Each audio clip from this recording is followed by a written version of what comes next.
Hello, welcome to Lil's Vintage World. This video is going to be my reading wrap up for the classic books that I read in May and June 2021, I think. I'm getting all my dates muddled up now.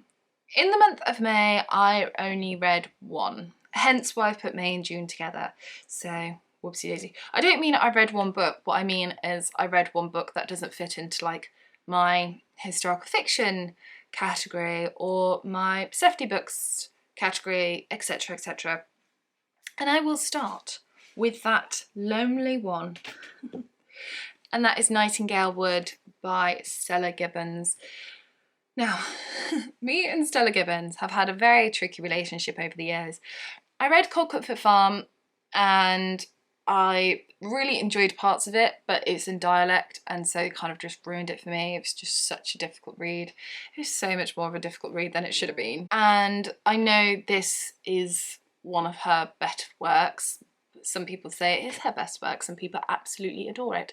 But this is about a woman called Violet who is newly widowed and she goes to live with her now deceased husband's family, and it's not the life she's used to. She's very, very bored very quickly until she starts mingling in the social circles, shall we say. I did really like this book, however, I do think it is too long. I mean, it is, what are you? Coming up to 400 pages. I think it could do quite a good edit, take about 100 pages out. For me, it just kind of went on a bit. But I did enjoy it and think this is so far the best work I've read by Stella Gibbons. Maybe it's not for me. I don't know, I'll keep trying. I did also read this when I was in a bit of a grump, so I don't think that would have helped much at all, but you know, I've read it, I liked it, didn't adore it, but yeah, definitely well worth the read. Then I get to blame some of this book. Then in June, I read Guard Your Daughters by Diana Tutton, and I get to play Simon Thomas for this book. Now, Simon Thomas is the series curator, I think that's right, I think that's his title, of the British Library Women Writers series.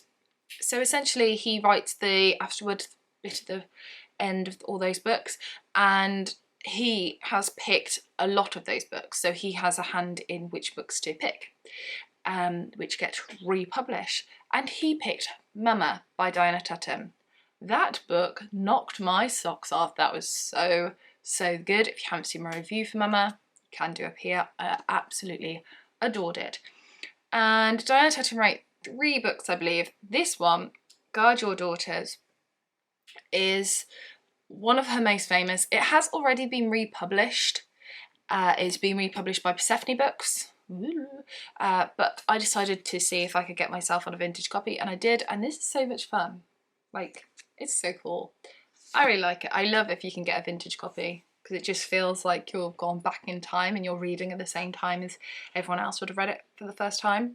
So Guard Your Daughters is about a family that live together. So you've got a mother, a father. The father is a writer and the mother is generally a bit ill all the time, essentially. And they have a group of 5 daughters. I'm sure it's 5, a bit like the Bennett sisters. The eldest is married and she's kind of gone away. And when she comes back, she says to the others, she's like, this is not normal. The life you lead is not a normal life. It's so contained, and how are you going to get husbands? How are you going to meet people? Because these girls are not children, they're teenagers, young adults. The youngest is like 15, so, and then you go up and up in ages. So you've got like 18, 19-year-olds, whereas in the time in the 1950s would be, you know, going to balls and dances and meeting young gentlemen and possibly courting. No, there's none of that here. There's no education, like formal education at all, taking place for the younger, and you know, they're learning off each other sort of thing. So they learn music off one, they learn cookery off another, and it's just not the life in which the elder sister's gone no, you shouldn't have this life, you should be meeting people, making friends, etc. Gentlemen do come into their lives at various points, but I don't want to talk about that too much. But it was just a real fun book of difference and the life that is very, very sheltered for some, but you don't realise it because you're in it. Like, these girls don't know what they're missing because that's all they're used to. I really enjoyed this book. However, for me, it is not as good as Mama. Mama was amazing, 5 stars. This is really good. This is 4 stars, but just not Mama level.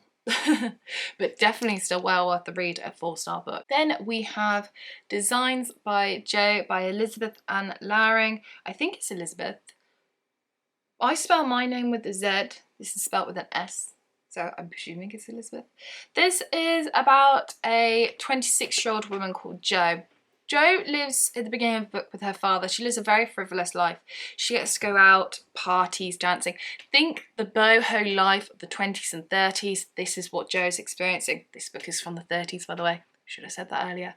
And Jo is living that sort of carefree life. She doesn't have to worry about money or anything like that.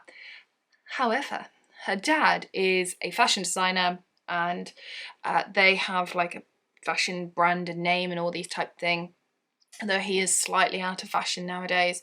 And Jo's like, I want to do that. And her father's like, no. And so what she does is she gets a backer, someone to help fund her, and she sets up her own designing company, fashion designer, and it is amazing. I loved this book. This book is so me because it's from the 30s, like my favourite decade. It is about fashion. It's about romance. There's romance in this, and oh, let me tell you, she gets with this man and I was just like, no. I really just liked him, and you'll have to wait and see at the end because there's quite a few men, but you'll have to wait and see what happens if you pick up this book. It's about love and fashion and beauty and parties, and it's all those types of things that I just love 1930s vintage, and it was so playing so vividly in my head. I just absolutely adored it. It did kind of remind me of Vile Bodies by Evelyn Waugh, but written very differently. Evelyn Waugh certainly has a particular writing style. This one's written very differently, but oh my goodness, didn't I adore this. This was 5-star. I absolutely was blown away by it, and I really want to read more by this author. She also wrote, apparently, Night After Bond Street, which sounds incredible just from the title. So yeah, I really want to read more. And 5-star amazingness. It is, of course, a vintage book from the 1930s, so I don't know if you'll be able to get hold of it, but do you know what? It would be incredible if some, like, Dean Street Press or British Library and Writers or Persephone, whatever, if they picked up some of the Elizabeth Ann Lowring, because I think or Handheld Press as well, they do the same sort of thing. If they picked up Elizabeth Ann Lowring Night After Bond Street so we could all enjoy it, that would be great. But yeah, I absolutely adored that book. It was spectacular and so very, very girly. If you like my favourite book, which is Miss Pettigrew Lives for a Day by Wilfred Watson, you'll really, really like Designs by Jo. Just Elizabeth Ann Lowring in general. And then finally, the last book that I read, or I should say reread in June, was The Pursuit of Love by Nancy Mitford. However, I did read it for the first time in this lovely Folio Society edition. Look at that, isn't that nice? I decided to give The Pursuit of Love a reread after watching the new BBC adaptation starring Lily James.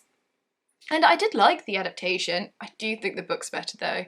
Just, of course. Nancy Mitford has such an iconic writing style where it's both harrowing and amazingly funny all at the same time, and I love that. And if you haven't read The Pursuit of Love or just any Nancy Mitford in general, you really should. But I would say read the book, then watch the adaptation. I think you'll appreciate the story a little bit more. So there we have it. that is what I read in the month of May and June 2021. Let me know what you've been reading recently. Take care, and I shall see you soon for the next video. Bye for now.